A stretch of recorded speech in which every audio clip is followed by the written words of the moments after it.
Ooh. All right, Grimstroke with his amazing shard that will provide a hard dispel on Inkswell. And Grim here Warlock that's as a really good duo, against though. Pango in general. What's that? Grim Warlock as a duo, though. How do we feel about that? It feels kind of obscure. Are we getting any serious early game hard lockdown? We get a little pseudo silence, I guess, with your Grimstroke, but is there enough action between one of these supports to kind of get the ball moving in the mid game? Is that necessary? I mean, what do you guys think about the support duo? I think this is fine just because both of these supports are like S tier heroes.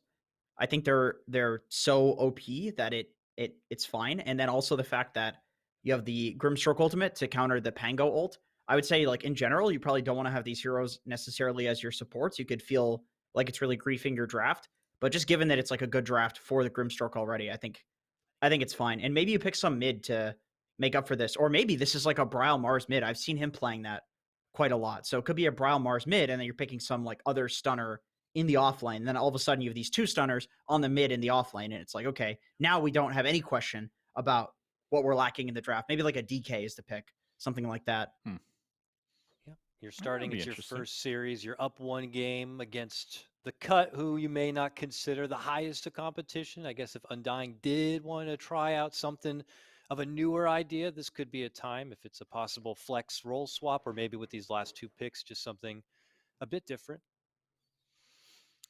Yeah. I mean, this indicates to me that, I mean, Pango is basically the 3, right? So this Bristle will be the safe lane. So you're looking for a mid if you're the cut in all likelihood. And then the other side, do you guys, okay, Terrorblade. I was going to say, how much do you care about like getting a Wow. break for Bristle right now, since he's going to be not an off laner. He's going to be more the focus point for the cut. But they go for a Man. TB. I feel like TB is just shittier PL, to be totally honest. And I feel the same thing about Naga. I think illusion heroes generally suck in this patch because there's a lot to clear them. Pango's still strong. Necro's coming back into the meta. I've even seen Zeus getting picked up. There's a lot to clear them, but PL doesn't play like a normal illusion hero.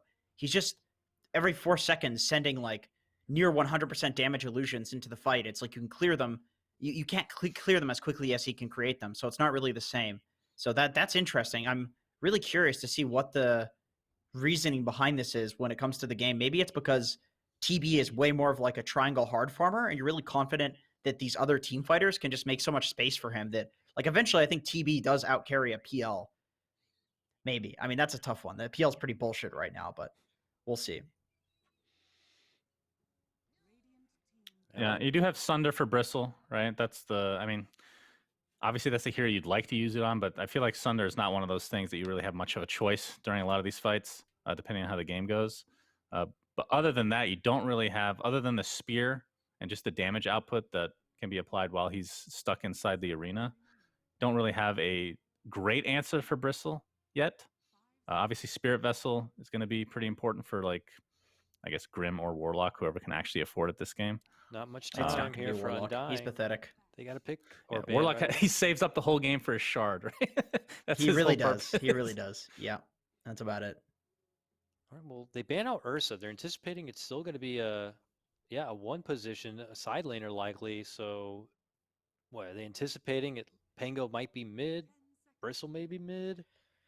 God, I would love to see Little Nick Pango Pango. mid. I don't know. I like the I don't Zeus know. call out. I mean, you got Zeus, you got Carl on your All team. right. Zeus is great against Terrorblade. It's a ridiculous You amount know, of burst. Why not? there really isn't anything to like jump the Zeus. Like when Mars is your best Zeus jumper, I mean that's kind of sus. I actually feel like Zeus is pretty solid here. Right. No more reserve time for Undying. They used it all in that last ban. They got 20 seconds if they haven't already decided on what their final pickup's going to be. Not a lot of lockdown, really.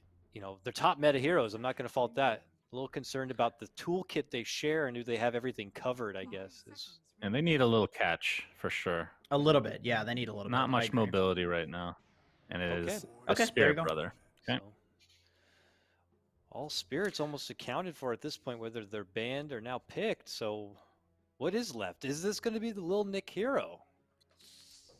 Leshrac is still left. I could see them picking that. I mean, I would think it's bad, but I could see them picking it because it's a little Nick hero and it clears the illusions. The reason Leshrac I think is bad is because you have to walk into the fight against Warlock. You're just going to get completely dumpstered by doing that. The problem with Zeus is you have the jump from Void Spirit now to get on the Zeus. So nice draft from Undying. Like, they've covered all their bases here, really. No, technically speaking, you do have the frontliner and Bristle, right, to theoretically protect a bit, but like you said, so much AoE on the side of Undying. There's chaos. I'll give him that. Ooh. Even more chaos now because you're talking like a Bristle moving around, a Pango rolling around, now a rolling Lil Nick. Mid. Oh, baby. Let's go. Cool. Final thoughts. Take it in quick. The cut doing something fun on this one. I mean, Spirit versus Spirit mid lane. obviously the safe pick is Undying. You know, I'm going to give kudos to the cut here for keeping us on our toes. I'm going to go with the cut just because they're being cool dudes right now. This draft is pretty nice. I like it, but they're probably going to lose, but I'll pick them anyway. I would just like to say that Dakota did not say to go first, Suns fan, because I was also going to pick the cut. This is cool. Out of just immense respect for them and their draft, Wow. I'm going to go with the cut. That's original. We saw Gunnar do the Mid-Earth Spirit very early in Season 1. This is the second time we'll get to see it at a DPC. I'm very excited. Let's throw it quickly into a break so we can hear thoughts from PPD and Lyrical, who bring you the cast. Welcome back, all you wonderful people out there. We got game number 2, PPD. The panel said some things about the draft. You have some strong opinions, I believe. What's your sense of how things are looking here for the cut in this game number 2? Well, not to flame them too badly, but they did see Grimstroke Warlock, which, you know, we've seen like the double fatal bonds, right? Oh, yeah. We saw that at a TI or something with, was it OG that did that, I think? Sure, why not? Game. Yeah, I think they did like Grimstroke plus... Yeah, it was a Grimstroke plus Warlock, and I think maybe like a Juggernaut, and then like the Omni Slash killed like all 5 heroes instantly. Yeah, that sounds about right. Yeah, it was pretty cool. Anyways, they picked 3 melee heroes after that. They picked Pangolier, Earth Spirit, and Tusk. So I think they're like in these team fights, you know, they're going to be fighting inside of a Mars arena. You know, 2 of them are going to be linked up by Soulbind. There's going to be a chaotic offering in the middle of there. It's going to be trouble, but you know, maybe they'll do something fancy in the laning phase and get an early lead. That's something to watch for, because it definitely feels like it's more of the early game type of draft. Is Dubu? They got a lot of 4s. A lot of 4s, that's right. And well, Dubu's going to be hitting the floor by the 4s as he is going to head on back home. First blood being drawn by Pingu. You know, I think that that's an interesting idea, too, because so much of the talk about Grimstroke has been this new shard that he gets. And then on top of that, just Inkswell in general. That's what people tend to talk about with this hero. And it's interesting because it's complete departure from what it was before, which is those Soulbind combos. And that's really what they're looking for, it feels like, on this Undying team with Dubu playing the Warlock. Kind of cool. Yeah, for sure. It was a nice shard change. I think it makes the hero a lot better. And same with Warlock as well. This hero always felt like it was just missing something. Yeah. You want to have it. Yeah, the Warlock shard is cool. I like that one a lot. I've played it a couple times now. You get that, get a Holy Locket. You're healing everybody up. Real nice. You see the Void Spirit, right? We talked about not seeing this hero too much this patch. I still think it's really good, and he's doing the bottle rush like he did in the game previous on the Morphling, you know, starting with significant gold. Okay. Sounds pretty good. Going up against his spirit brother there, Lil Nick and Bryle again back at it. 6-1 versus 6-0. And up top we can see a little bit of pressure now. Tingle King playing out of the safe lane.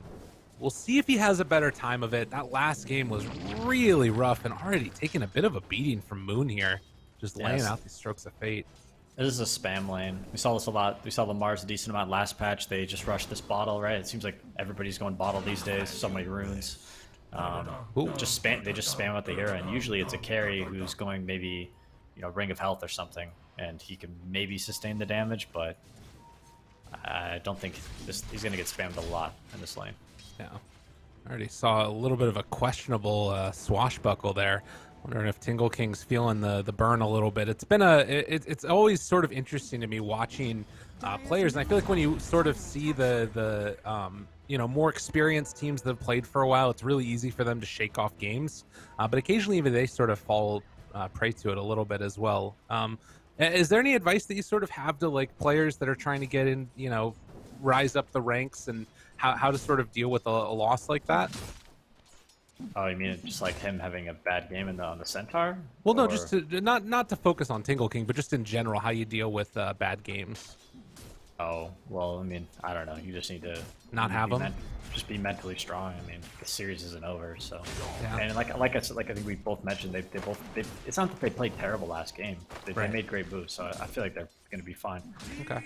Guys are also in this league knowing that they're probably going to, you know, be at the hands of a couple beatings, so Right. they're here to learn. Fair enough. Ooh. Action top. Nice play there. That was a really cool angle on that spear.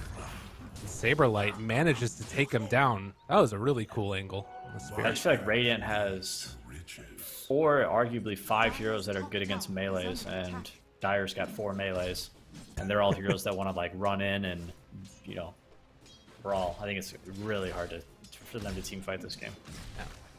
Well, and I think this is a cool answer down here as well, having the Terrorblade be there against Scourge McDuck on the Bristleback. You know, such high armor for this Terrorblade naturally. Yeah, which I was a little surprised that they went with this Bristle Caudal combo into the first pick Warlock, because it feels like all you really need to deal with this Bristleback is HP, right? Right. HP regen, and Warlock, you know, with the Shadow Word, that's basically what he's trying to do on lane, just heal his carry. Well, he's definitely going to be able to do that one.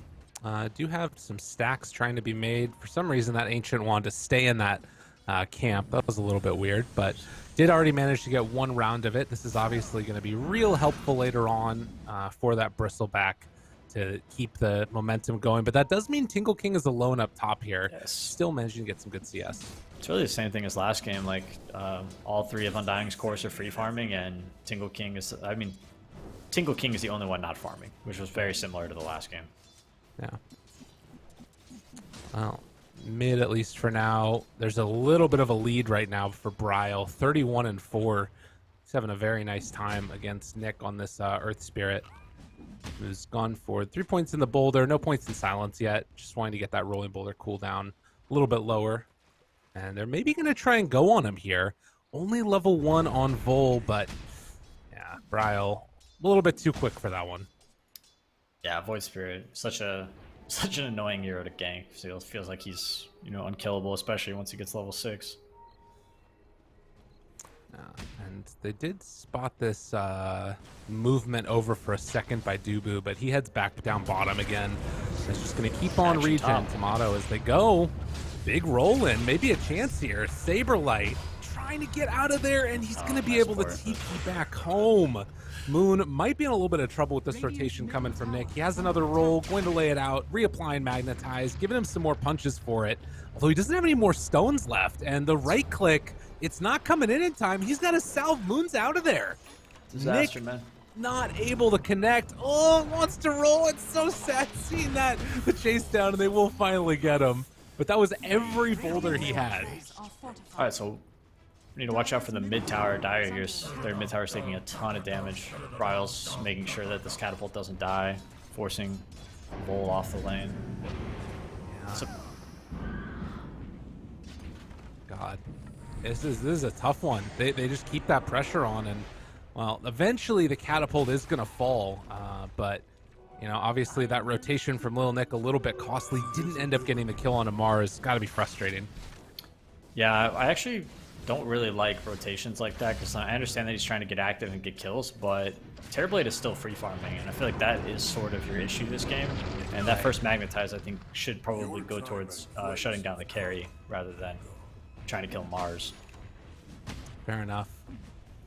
Well, and you know, it's a chance for them to make that other move a little bit later on, but can't afford to do it too many more times, particularly on that catapult wave, as Bryle, I think, moving over and could put a little bit of a hurt in here onto Nick if he wants to. He's just having a really good time so far in this game on this Void Spirit. Yeah, he's free farming. I feel like Radiant knows they have the late game, so as long as he can keep Terrorblade farming, he kind of has the freedom to do whatever he wants to do. Chase down up top a little bit. Gonna get a roll in action, trying to take down this Grimstroke, bouncing back and forth. Moon eventually going to be taken down. A nice kill as they are taking that stack of hard camps, but also a stack attempted a little bit here.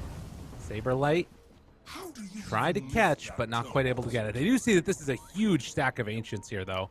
Yeah, Saberlight's getting active really early. Don't often see offlaners rotate out of lane at level 6, but he's kind of deciding that top lane's not really worth his time anymore, and he'd rather try and shut down this Bristle especially. I mean, they're very aware that these stacks are happening.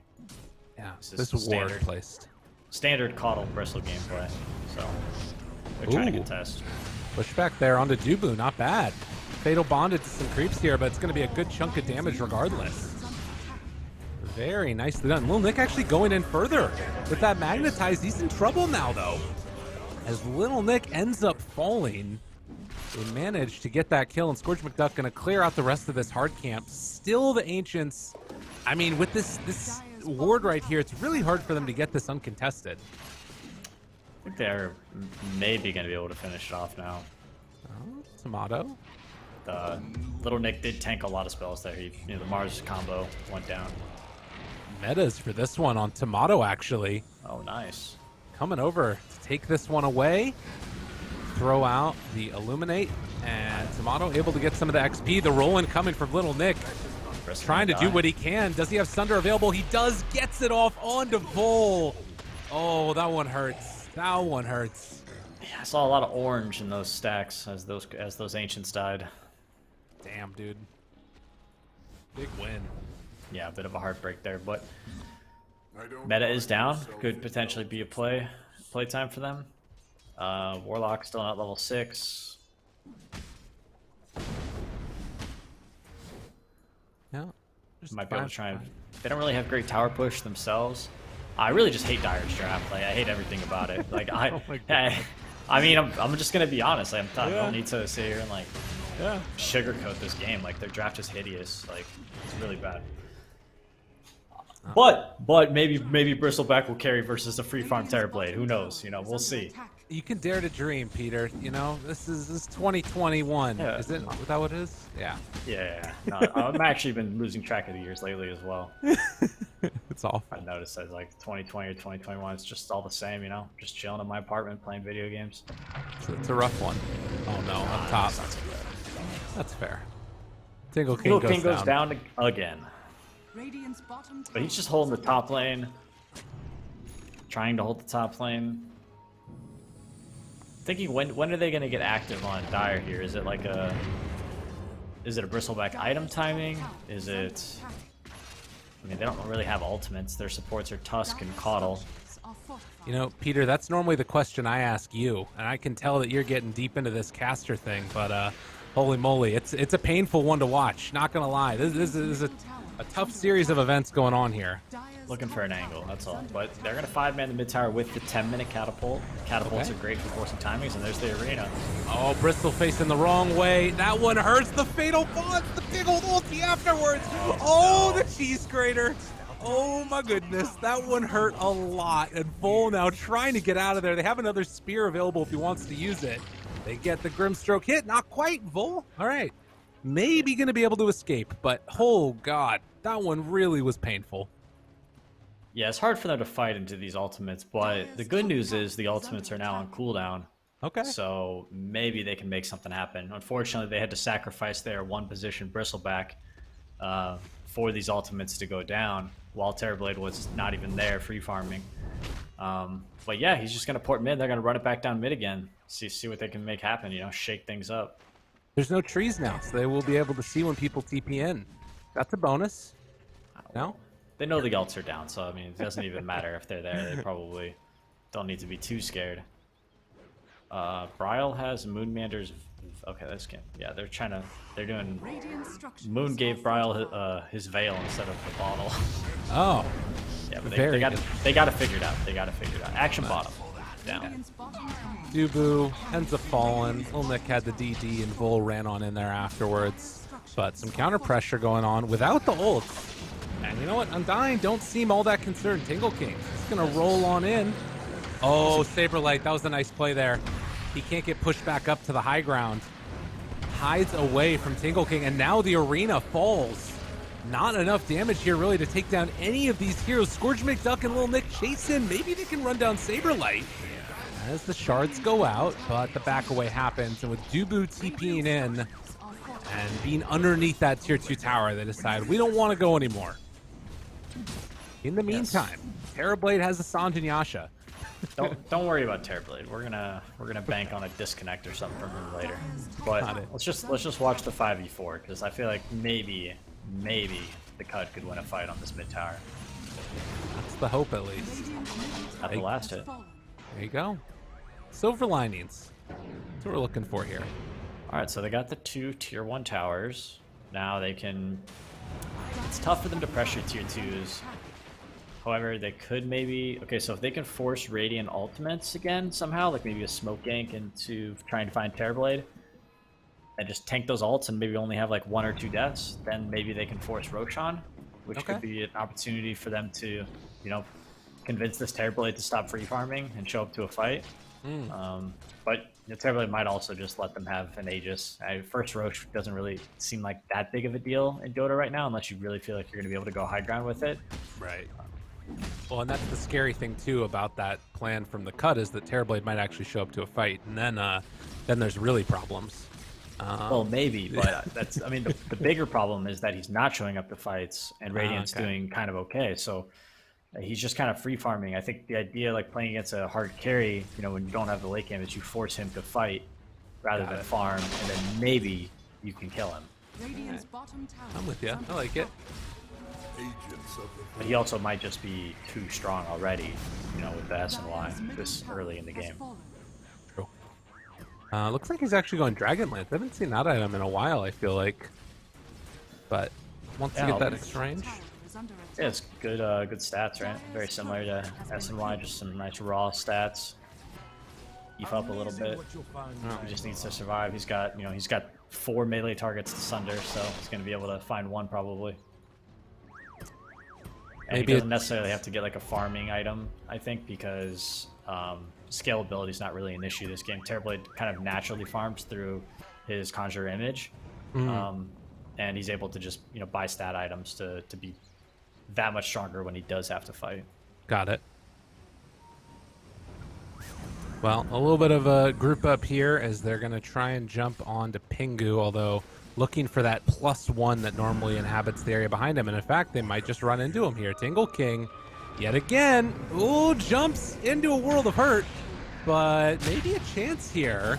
As they have caught Pingu, he is likely going to go down, but the big Warlock ulti afterwards comes out onto all of them. Saberlight dropping down low, but not dead yet. Ryle finds another one. And yeah, they're not even going to get one kill out of any of that. The Cut get walloped. Yeah, there was no Bristleback in this fight. I think that, you know, I liked how Pingu was playing on the top lane, you know, doing the split push thing, which I think is important because Radiant has superior team fight at the moment. However, you know, you kind of baited as a team into maybe protecting him, and the Bristleback had already ported mid lane and was, you know, farming there. So I don't think Dire has any business fighting without Bristleback at the very least. You know, they said they rolled back the patch. I think they thought that it was the patch that took away recall. As right now, Pingu, again, a little bit of trouble. They catch him onto the side. Tomato, Meta actually wearing out now. Trial just got the haste ring, though. Oh, God. Okay, yeah, that's a problem. But Scorch still chasing in. Yeah, Bristleback is annoying. They don't really have enough magic damage without their Saberlight. ultimates. Tingle King goes in, tries to find him, gets the one kill. Can they get any more now? Dubu, the blink forward. Okay. They find Moonmander as well. 3 down. Roshan. They're calling it. Vol's already running there. They know what they need to do. Yeah, Roshan definitely the play. They have actually, I mean, they do have some melee heroes. They are going to get slammed, but they've got Pango Disarm, they've got Tag Team, they've got Goo. Oh, no. Oh, Bryle's going in. Yeah, it could get a little spicy. This is scary town. Oh, no. Bryle, silence is there. Little Scepter lifts him up. Lil Nick not going to hit on that stun. They're slowing this down bit by bit with just 2 heroes, and now all 5 are in the area, but they are underneath the ward right here. Undying, want to walk back in. They catch on a Scorch McDuck, trying to roll. There's the catch onto one. Tomato still living, gets that Sunder off. They're all fatal bound together. Look at the damage coming from Bryle. Takes them all down. Dubu, again, the god, gets on back and just hits the little Q button.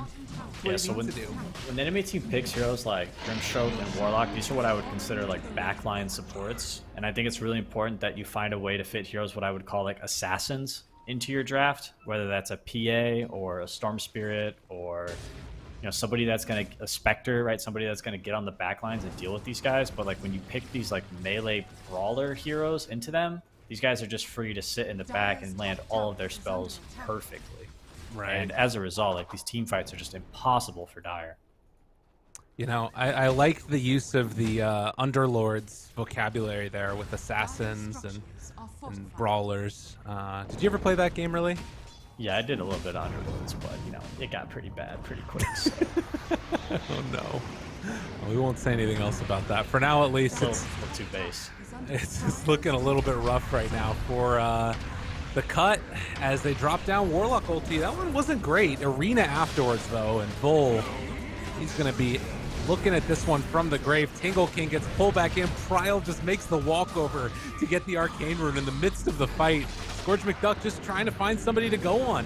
Finds Moonmeander, but now with the Inkswell, that spear is going to connect, pointing him the wrong way around yet again. Lil Nick goes in to no avail.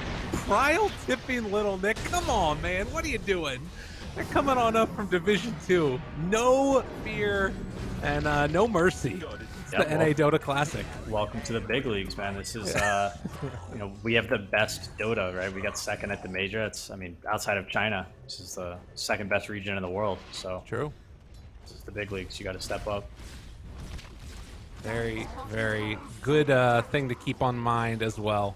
And yeah, it's there's every series matters for every team. You can't take it easy, and get in their head a little bit. Why not? I think game one was maybe a bit of a wake-up call for Team Undying. Right? Like I think this game, the cut looks like a Division 2 team. But in the first game, I think they looked like a Division 1 team. Or maybe Undying was just, we did say they were like being a little clowny. We saw the Tomato diving the base to try and kill the Naga. So this game, serious mode. Take care of business, absolutely. Well, and also, as you mentioned, the drafts being a little bit rough. Okay, here's a chance. Ooh, that one's not great. The cut, there are a lot of heroes in the same area right now, all in that arena. Oh my god, that was just like, oh man. All four and the Little melee Nick, guys. He dies to the Fatal Bonds. Oh no, everybody's dying to the Fatal Bonds of Dubu. GG is called. They did it. Thank you. Very nice. Okay, yeah, complete outdraft, complete outplay. Nothing much to say. Like, I don't know, the cut, were you even trying? I'm not really sure. Damn, dude. Holy shit. This game, the first game their draft was good. This game, it made no sense. Like, okay, you picked melee heroes against anti-melee heroes. Like, this was first pick Warlock, second pick Mars, third pick Grimstroke. Like, you need to pick heroes that are buying like a BKB or like, don't just take every fight inside the arena because we saw it here. Like, I don't think Radiant lost a single team fight. Yeah, they basically, as soon as those ultis came online, it was just curtains from that point forward. And you can see like ideas of the draft of like, all right, coddle bristle, these things are cool, get stacks, all that good stuff. But in the end, those team fights, as you mentioned, and being melee versus anti-melee, rough stuff.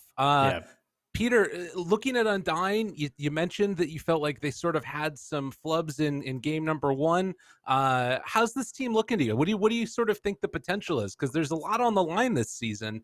Do you think that they have what it takes to sort of try and break into that echelon that we've seen of the Quincy crew, of the EG? Or are they going to be competitors for that first or second spot? Well, I think it's definitely too early to tell, but I do love seeing Bryle and the Void Spirit in the second game. My biggest critique of Team Undying has always been the fact that they've always relied on like Bryle to play the carry. And I think that strategy does work somewhat, especially in this region. But I don't think that is really the way mid lane is supposed to be played. And if he can have more Void Spirit games like this, I could see them rivaling EG and Quincy crew for sure. All right, well, something to look forward to. PPD, a pleasure as always. Thank you so much for coming on the cast. For now, we're going to head on back to the panel here, then break it all down. But first, quick break. See y'all afterwards. See ya.